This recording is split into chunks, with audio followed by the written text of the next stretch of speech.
Happy Monday, and welcome to another episode of Cases That Should Have Gone to the Supreme Court of Canada, but didn't. Today, we're talking about wills and charter challenges.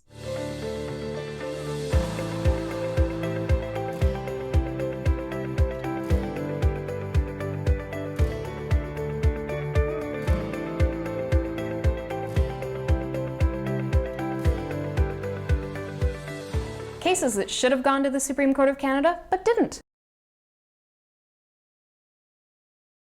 When Jack Lawin died, he left money to his 3 children, including Michael Lawin. He left each of them $50,000. Michael Lawin brought an action under provincial legislation, arguing that he had essentially been unreasonably cut out from the majority of his father's estate. Even though each of his children got an equal amount under the will, he argued that his father had failed to make adequate provision for him in the will.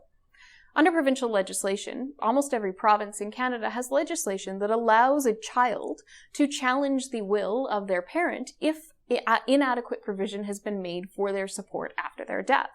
In defending against the challenge, the Attorney General essentially filed a charter challenge to the action brought by Mr. Lawin, arguing that he was violating the deceased Section 7 right to liberty.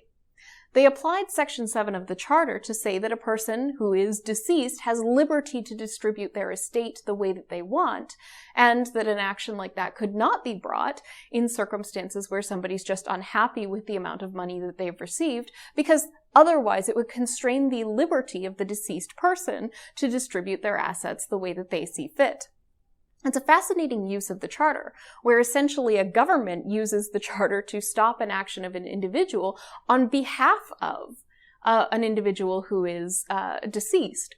It considers questions of whether or not deceased persons even have rights, particularly under Section 7 of the Charter, which isn't just about liberty rights, but also about life when somebody no longer has any life. These cases are very important, and certainly a novel interpretation of the Charter like this should be something the Supreme Court of Canada should consider.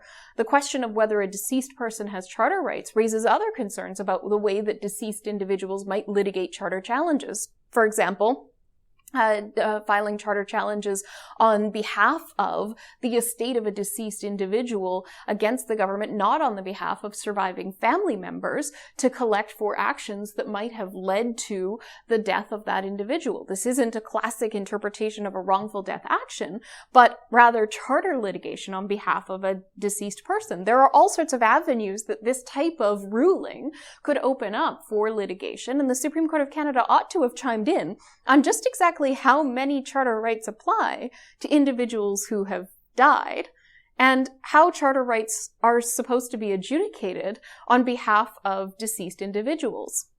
This is a fascinating case, a very strange case, and the type of thing the Supreme Court of Canada should want to hear.